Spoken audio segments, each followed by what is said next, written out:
Agradeço a oportunidade, parabenizo a Antebellum e o Fernando Fonseca por participarem dessa iniciativa. E, presidente Flávio Roscoe, é sempre uma alegria estar com o senhor. Numa semana em que eu tenho a oportunidade de estar 2 dias seguidos com o presidente da FIENG, eu fico ainda mais animado. Então, muito obrigado, presidente, pela oportunidade de estar aqui. O senhor que sempre recebe a mim e a todos nós do governo tão bem. Hoje, a minha passagem por aqui é menos institucional no sentido governamental, né? Eu quero fazer um pouco de reflexão com vocês, preparando a abertura do que vocês vão ter de palestras e momentos de discussão técnica na sequência, para a gente fazer uma reflexão que, de alguma forma, conversa com o fato de estarmos chegando perto do aniversário da Lei de Proteção de Dados, mas também conversa sobre o momento atual que a gente vive. As pessoas que, como eu, nasceram um pouco antes do início da atual revolução digital e que acompanharam ao longo da vida a revolução como um todo, têm uma perspectiva para acompanhar as questões de dados um pouco diferentes por exemplo, da geração do meu pai, não é? Para quem dados seriam ainda aqueles mantidos nos arquivos físicos da companhia, não é? Eu queria só aproveitar, fazer uma retrospectiva rápida com vocês do surgimento da preocupação com dados, porque a discussão técnica de como o tema é tratado hoje, vocês vão ter uma oportunidade de discutir de forma mais profunda nas 2 conversas da sequência, mas eu acho que é importante sempre a gente olhar para trás, porque o passado que justifica o surgimento dos institutos jurídicos, muitas vezes lança luz para que a gente possa lembrar em que direção nós estamos caminhando.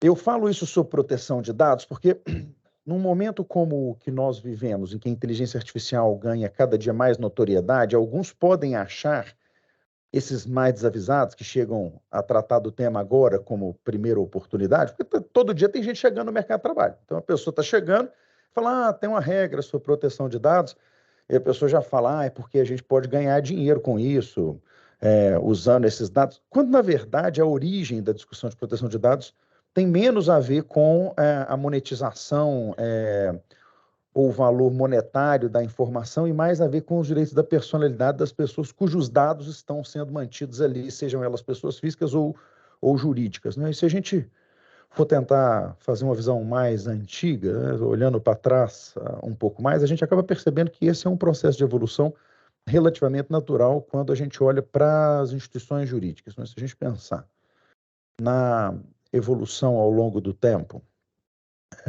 em que a gente tem um desmembramento definitivo do sujeito de direitos em relação às coisas, né? Quando a gente vai fazer curso de direito, presidente Flávio, é curioso porque os alunos hoje até acho que não prestam tanta atenção nisso, mas você começa o curso de Direito Civil estudando das pessoas, né? O nome do capítulo do Código Civil, e depois você avança para as coisas, que hoje em dia já não são mais assim tratadas, mas o nosso código anterior falava as coisas. Então, o mundo jurídico é dividido entre as coisas e as pessoas, não há dúvida nisso.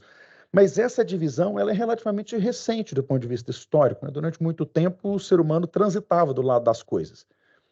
E o que isso tem a ver com a nossa discussão aqui? O que vai retirando o homem do ambiente das coisas, desde lá da Lex Papiria Poetae, que proibiu pena física por exigência de dívida, até a gente chegar à proteção de dados hoje, é uma valorização da individualidade. Então, assim, o ser humano, enquanto indivíduo distinto, definitivamente não fungível um pelo outro, jamais, ele vai sendo valorizado cada vez mais, de forma que eu vou reconhecendo a ele uma singularidade, né? Cada pessoa é absolutamente singular. E hoje a gente fala dessa singularidade não só em relação às pessoas físicas, mas também em relação às pessoas jurídicas. Essa distinção da personalidade jurídica como um fator que distingue a gente das coisas, ela isso é uma reflexão importante hoje em dia, nesse mundo em que tantas liberdades são tolhidas, ela é uma reflexão externa, uma forma de exteriorização da liberdade individual. Então, fazer aqui uma primeira ponderação. Só existe proteção de dados em um lugar onde a liberdade é protegida como valor. Porque se a liberdade não for protegida como valor, não existe proteção de dados. O que significa que a nossa leitura sobre o que é proteção de dados e a leitura de lugares em que a liberdade tem uma outra feição é diferente. A China trata a proteção de dados de uma forma muito diferente do que nós tratamos proteção de dados. Eu estou usando a China como exemplo, mas não é só a China. Todas as ditaduras do mundo, ditadura é uma palavra pesada, né? Mas a gente vai para Dubai, vê tudo muito brilhante, bonito e tal, e esquece que, do ponto de vista conceitual, também é uma ditadura, em que a liberdade individual também é restrita, e, portanto, a proteção de dados é diferente. Eu não sei quem aqui já usou o WeChat, por exemplo, na China, quando esteve em viagem à China, uma série de restrições ao uso do WeChat na China, porque as mensagens são monitoradas e é até avisado a você que as mensagens são monitoradas. O firewall chinês para uso de ferramentas de telecomunicação por vídeo sofre monitoramento, tanto é que muitas vezes o áudio funciona e o vídeo não funciona por conta do monitoramento que aquilo está sofrendo enquanto é transmitido. E se você for pensar, no ambiente digital, a nossa capacidade, usuário comum, de saber que tipo de informação nossa está sendo filtrada à medida que a gente usa a tecnologia é muito baixa.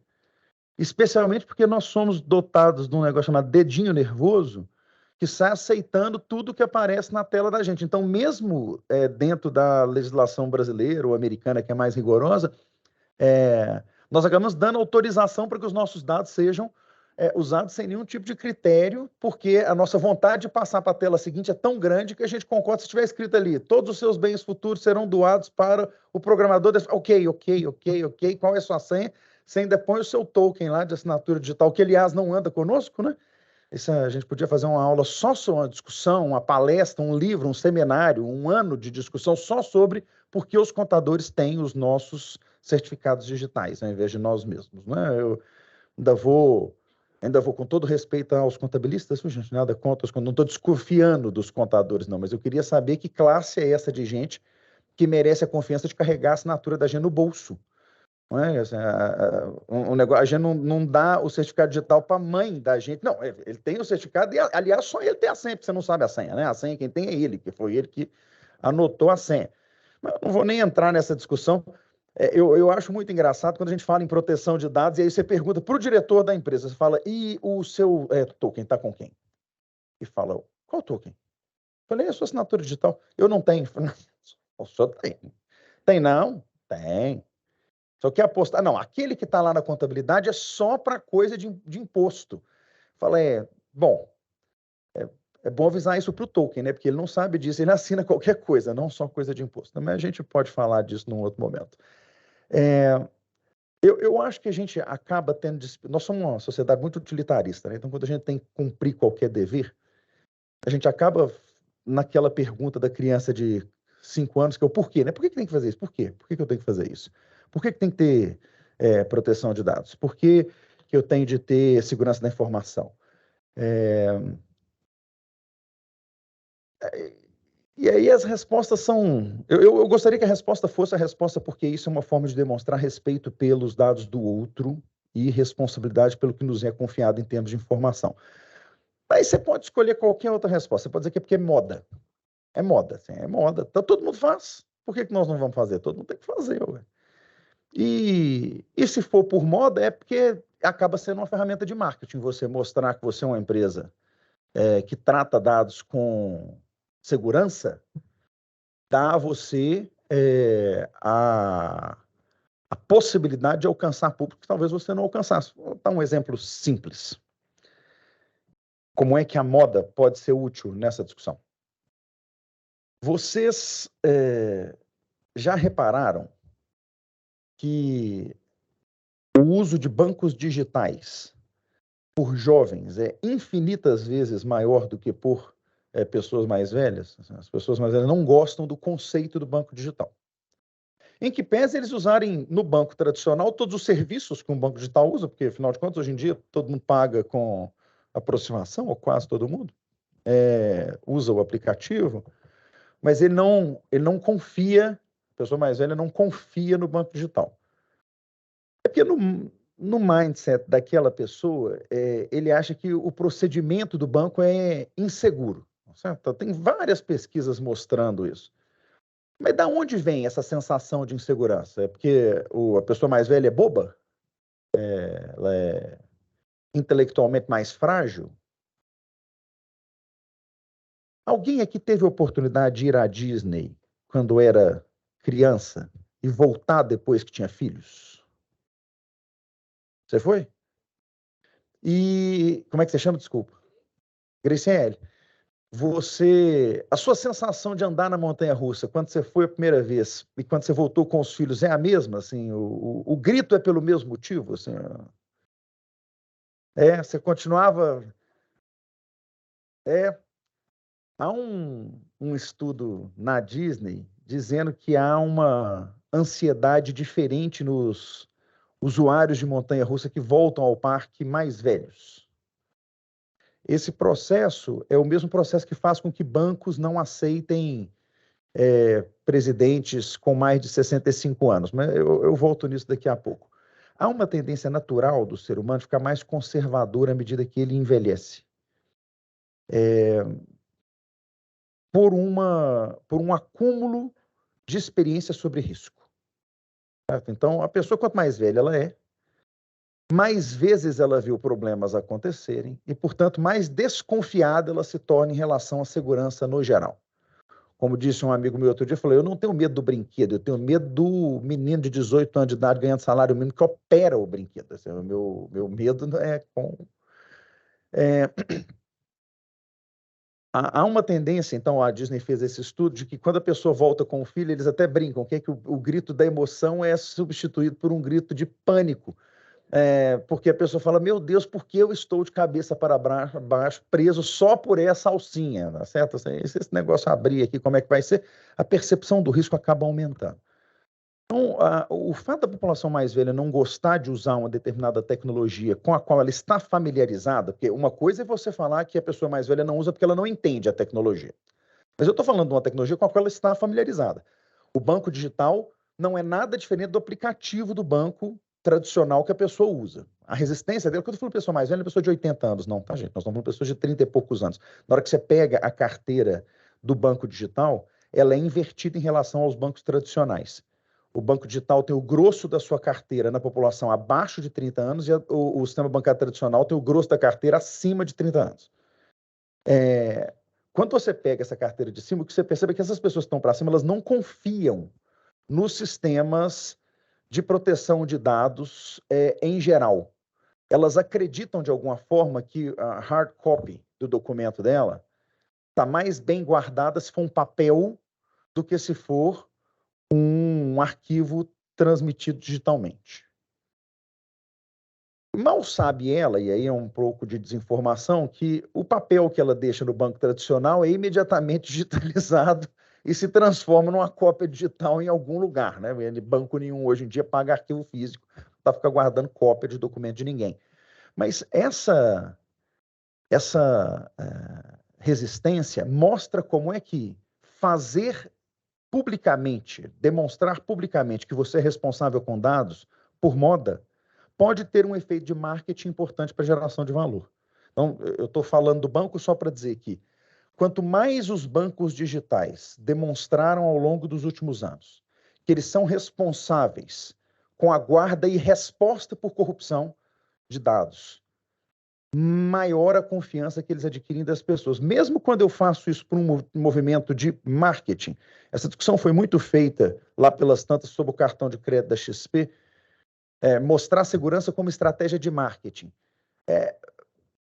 Gera valor do mesmo jeito. E aí o que muita gente discutiu é que a XP estava comemorando a segurança do cartão, mas ela não tinha mudado nada no procedimento dela. Ok, mas é porque ela considerava que o procedimento já era seguro. Mas fazer por marketing um anúncio de que você é responsável em termos de tratamento de dados melhora a percepção das pessoas em relação ao seu produto. Então, é para dizer que parabéns, você está fazendo por marketing, está ótimo também, conseguiu gerar valor para o seu negócio. Você também pode fazer porque está previsto na lei e se você não fizer, você vai ser penalizado. as penalidades legais são graves. A gente ainda não viu multas bilionárias sendo aplicadas, mas o potencial para que elas sejam aplicadas está instalado na legislação atual. Já vimos multas sendo aplicadas, mas assim, o limite é estratosférico para as multas, dependendo do que você fizer. Então, se você quiser cumprir só porque está previsto na lei, também está ótimo. No final das contas, a gente vai estar também gerando valor para o negócio das pessoas, porque eu fico livre do risco. Então, numa lógica de gestão de risco, cumprir todas as regras de proteção de dados e tratar a segurança da informação com respeito é também uma forma de gerar valor para o seu negócio. Mas eu gostaria de acreditar que, com o tempo, as pessoas vão fazer isso porque elas percebem que é uma forma de demonstração de respeito pelo indivíduo que está por trás do dado. Essa demonstração de respeito pelo indivíduo pode, num primeiro momento, parecer que não traz nenhum valor para o seu negócio, né? Mas se você for pensar no mundo que a gente vive hoje, eu acho que é fácil perceber que respeitar o seu fornecedor, o seu consumidor, os seus funcionários, resulta em valor para o seu negócio. Se não significasse valor para o seu negócio, ESG não era uma discussão, porque ESG tem a mesma discussão de proteção de dados. Aliás, você pode até dizer que proteção de dados é um capítulo de ESG. Mas é a mesma discussão. Você pode encarar aquilo como um custo ou encarar aquilo como uma cadeia de geração de valor. Eu acho que a gente no ESG já tem avançado na direção de tratar o ESG como uma forma de gerar valor efetivamente para o negócio, diferenciando o seu negócio daquilo que existia antes ou daquilo que existe ao lado, por um tratamento diferente das questões, sejam de governança, de responsabilidade social, ambiental. A questão de dados é o mesmo. Aqueles que demonstram um tratamento mais cuidadoso com os dados dos usuários tendem a permanecer. Nós vamos começar a perceber, do ponto de vista quantitativo, respostas mercadológicas a estruturas que sejam frágeis do ponto de vista de garantia da segurança dos dados dos seus usuários. Seja porque eu permito que o dado seja usado por terceiro de forma inadequada, seja porque eu uso o dado de forma inadequada. Vocês, os mais velhos aqui, vão lembrar que há uns 20 anos atrás, um pessoal que estava numa estrada indo de São Paulo para o sul do país parou para tomar garapa num lugar, caldo de cana, né?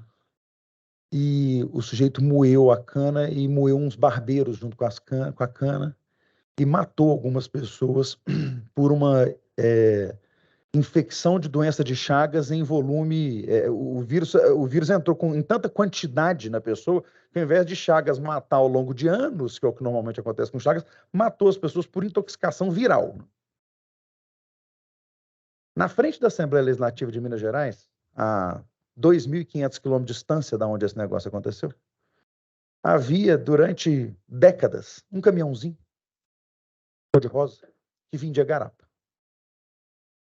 Depois desse incidente, o caminhãozinho cor-de-rosa deixou de existir, porque as pessoas pararam de tomar caldo de cana em Belo Horizonte, porque tinha morrido gente tomando caldo de cana lá não sei aonde. A maioria aqui tomaria caldo de cana hoje, que eu já nem lembro do incidente mais. Mas o fenômeno de a desconfiança gerar fuga de mercado é um fenômeno muito antigo, ele não é de agora. Não é agora que as pessoas estão começando a ficar preocupadas com produtos que não são seguros. A falta de segurança sempre assustou as pessoas. E o que a gente às vezes não percebe é que esse não é um problema para o seu negócio. Eu vou voltar no caso do caldo de cana. O coitado do garapeiro aqui de Belo Horizonte nunca moeu o barbeiro que a gente tem a notícia. Mas ainda assim o negócio dele foi mortalmente afetado pelo fato de alguém não ter tomado cuidado com a higienização do produto lá no sul do país. A segurança da informação vai submeter alguns setores ao mesmo tipo de risco. Setores que a gente vai passar a evitar porque alguém no setor não tomou cuidado com os dados do usuário, seja o empregado, seja o fornecedor, seja o cliente, que é quem a gente lembra normalmente no primeiro momento. Eu acho que se a gente reforçar nas nossas empresas a importância de tratar o dado, a informação, com respeito, com cuidado, entendendo que ela tem valor e que ela tem dono, mais importante do que o valor, nós vamos estar gerando uma cultura de respeito à política de segurança de informação, e com isso a gente vai gerar valor pela fidelização dos clientes àquelas estruturas que sabem tratar os dados que são entregues em confiança a elas.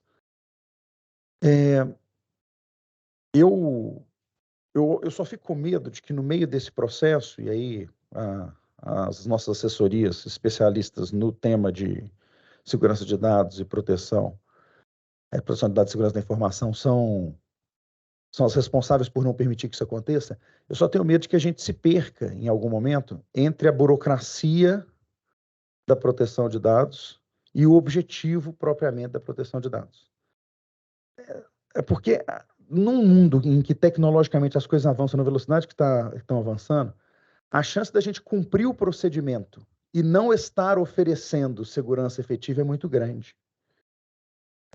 E aí, se você está fazendo por moda ou porque a lei prevê, tudo bem, eventualmente você até cumpriu. Mas se a gente estiver pensando no respeito ao dado, gente, desculpa, a burocracia não resolve sempre. Aliás, ela muitas vezes se transforma numa forma elaborada de descumprir a regra. Eu falo que burocracia serve muito para criar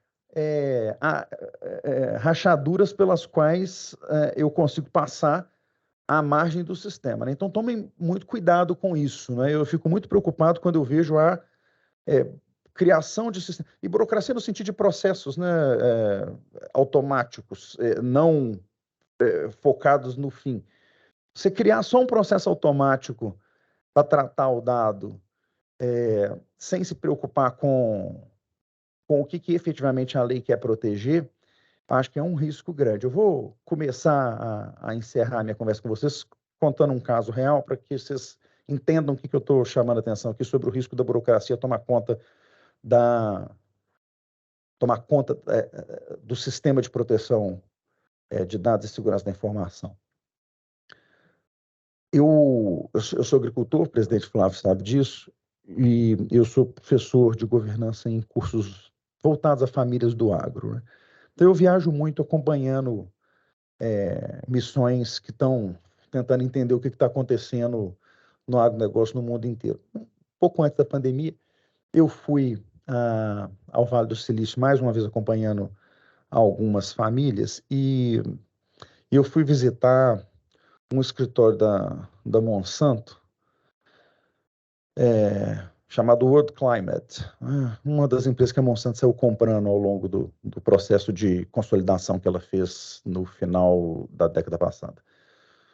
E aí, o Climate Group é interessante, porque quando você vê aquilo ali, é uma discussão, e o nome é bonitinho, porque você fala, estão preocupados com o clima no mundo e tal, fala, vamos lá ver. E aí, enquanto eles estavam mostrando lá, eu percebi que eles fazem a leitura de um produto que é muito comum no uso na mecanização rural, que é um produto chamado, hoje em dia já diminuiu o uso dele, chama FarmView. FarmView é um software acoplado a uma tela que faz captura de dados telemétricos de plantio, colheita e aplicação de defensivos e de fertilizantes.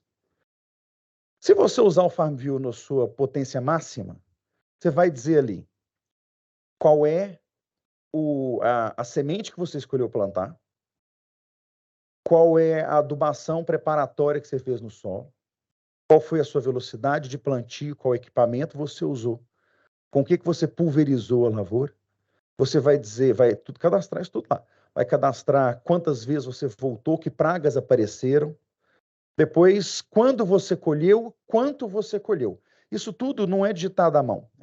Os vários sistemas que você usa hoje numa fazenda de grãos mais moderna vão sendo capturados desde que você vá dando os acessos para o FarmView e capturando essas informações. O que ele te dá? Ele te dá uma previsão climatológica, né, para que você possa fazer a sua programação. Então, aquela plataforma ali, no fundo, ela é uma plataforma do Weather Channel, assim, canal do tempo, mas em que você vai pondo os seus dados e ela te dá depois um BI. É que parece muito útil, tá certo? Porque ela te dá um BI dizendo como é que foi uma área em que você plantou antes, em que choveu mais, o quanto que a chuva numa determinada condição melhorou ou piorou a sua situação, que produto você usou, qual produto que foi mais benéfico para a plantação, qual que foi pior. O que acontece é que do ponto de vista de agregação de dados, se a Monsanto, se a FarmVille começa a coletar esses dados, considerando que ela é detentora de grande parte da genética de sementes do mundo, ela é detentora de grande parte das patentes de químicos do mundo, ela é detentora de uma série de ferramentas de gestão para o agronegócio. Ela é fornecedora exclusiva ou parceira preferencial de uma série de produtores de equipamentos que vão ser usados associadamente no campo. Ela passa a ter uma visão do mundo da produção agrícola que vai fazer com que no futuro ela te venda prescrição. Porque ela sabe o que todo mundo plantou, ela sabe qual foi a reação de cada uma das sementes, de cada uma dos defensivos que cada pessoa usou, e ela consegue te dizer o que é melhor você fazer com base num dado que ela pegou de você. Fala, Matheus, mas ela não vai pegar esse dado sem a sua autorização. E aí a gente volta para a questão da burocracia. Não, ela não pega o dado sem sua autorização, ela pega o dado com a sua autorização. Porque você, quando instala o FarmVille, você sai com o seu dedo nervoso, clicando, dando acordo para todas as capturas de informação que ela tem. E aí, fala, Matheus, mas a legislação americana, assim como a brasileira, ela vai impedir que eu autorize o uso da minha informação individual em desfavor de mim mesmo. Ele só pode usar os grandes agregados. E daí? Não mudou nada do ponto de vista do que eu estou fazendo para o meu próprio futuro. É porque, se você olhar no curto prazo, aquela agregação de dados não significa nada, mas na hora que você coloca isso em linha de 10 anos, ou seja, 10 anos consecutivos, em que eu tenho mudanças climáticas, novas tecnologias aplicadas em genética, novos equipamentos, aí na hora que eu for chegar para plantar, ela vai perguntar para mim assim, você quer produzir quanto esse ano? Porque eu tenho a previsão do tempo. E eu sei o que aconteceu ao longo dos últimos 10 anos em 1 milhão de hectares e consigo te dar, pelo meu cruzamento dos algoritmos aqui, qual é a melhor prescrição para esse ano. Mas para isso eu quero 50% do que você vai produzir, 60% você vai produzir, 70% você vai produzir, 90% você vai produzir. Vamos fazer o seguinte, você produz para mim e eu te pago uma comissão de 5% do que você vai colher, porque eu já sei o que você vai colher. Então, Matheus, parabéns para ela que conseguiu desenvolver o produto. Parabéns para ela. Ela não descumpriu a lei, ela obteve a autorização necessária para a coleta dos dados, mas a demonstração de desrespeito com o tratamento dos dados está no fato dela me transformar em refém dos dados que eu mesmo forneci a ela ao longo do tempo. A Monsanto não seguiu esse caminho, tá, gente? Não vai aqui nenhuma crítica à Monsanto. Não sei se ela não seguiu por respeito aos dados ou porque, na verdade, a adesão ao FarmVille no seu modo completo não foi muito boa. Mas a ameaça estava ali, presente. Né? Se ela não se efetivou, não significa que ela não vá se efetivar em algum momento. Eu estou dando um exemplo da minha área, mas para dizer que em cada um dos nossos negócios, nós passamos por riscos muito semelhantes. Eu volto aqui a dizer que não há nenhum problema da gente trabalhar com tecnologias que permitam mais aplicação de inteligência ao nosso negócio, mas é muito importante que a gente reflita sobre se as parcerias que nós estamos estabelecendo com essas pessoas que passam a deter e tratar os nossos dados são no nosso melhor interesse e no melhor interesse do nosso cliente, ou se nós estamos apenas desenhando o caminho para que os nossos próprios negócios sejam consumidos pelo fato de nós não determos as informações estratégicas do que a gente se propõe a fazer. Quando me fizeram o convite para vir aqui, a proposta era que eu falasse para vocês sobre o valor que a gente pode obter, ou seja, a importância para os nossos negócios da proteção de dados e da segurança da informação. Eu volto na moda e na lei. Eu não tenho dúvida nenhuma que está na moda e, portanto, do ponto de vista de marketing, mostre o que você está fazendo e faça, porque vai valer a pena. E do ponto de vista de gestão de risco, faça, porque senão você vai acabar sendo penalizado por não fazer. Mas eu deixo para trás uma reflexão sobre os riscos ao longo do tempo, de nós fazermos isso como um procedimento burocrático e não como uma estratégia do negócio. Se nós não convencermos os nossos gestores máximos, os nossos CEOs, da importância dos dados da nossa organização, a chance de nós sermos consumidos por quem processa os nossos dados ao longo do tempo é cada vez maior. A nossa inteligência financeira, a nossa inteligência operacional, a nossa inteligência mercadológica como um todo está à disposição dos nossos gestores de sistemas. E nós temos de ter a consciência do tipo de informação que nós estamos produzindo e franqueando para esses parceiros ao longo do tempo, para que essas parcerias sejam parcerias ganha-ganha. Que eu não tenho nenhum medo de grupo grande, mas eu prefiro continuar sendo dono da minha parte, da minha vida, ao longo de todo o tempo, consumindo o que os grandes grupos tenham para me oferecer, mas sem trabalhar para eles, continuando trabalhando para mim mesmo. Fica para vocês essa reflexão e espero que vocês tenham uma manhã muito proveitosa com as discussões que vão seguir aqui, dizendo para vocês que eu não sou um pessimista, viu? Quando eu falo dessas minhas preocupações, eu, na verdade, sou um encantado com o quanto o mundo é um lugar mais interessante hoje do que já foi no passado. Porque a proteção de dados vem num momento muito bom e você vê como é que a humanidade é protegida quase magicamente. Eu falo que quem não acredita em Deus tem que acreditar em alguma coisa muito organizada por cima, porque nós começamos a discutir proteção de dados antes do ChatGPT. Não sei se a proteção de dados vai sobreviver ao ChatGPT, tá certo? Porque ele pega um vazamento de informação em algum lugar e sai cruzando aquilo com todo o resto dos bancos semi-abertos que nós temos no mundo, e no final das contas eu não sei se nós vamos sobreviver ao ChatGPT, mas nós já temos a estrutura jurídica e a formação técnica necessária para que a gente consiga conviver com um mundo em que a inteligência artificial vai passar a ser uma realidade cada vez mais presente ao longo dos próximos anos. Se tem gente discutindo a ética da inteligência artificial, os limites da inteligência artificial, o futuro da inteligência artificial, vocês podem aqui discutir o que há de mais importante na discussão da inteligência artificial, que é o tema de vocês, discussão hoje, a segurança das informações tratadas por essas novas ferramentas de desenvolvimento humano. Obrigado, gente. Bom dia e bom trabalho.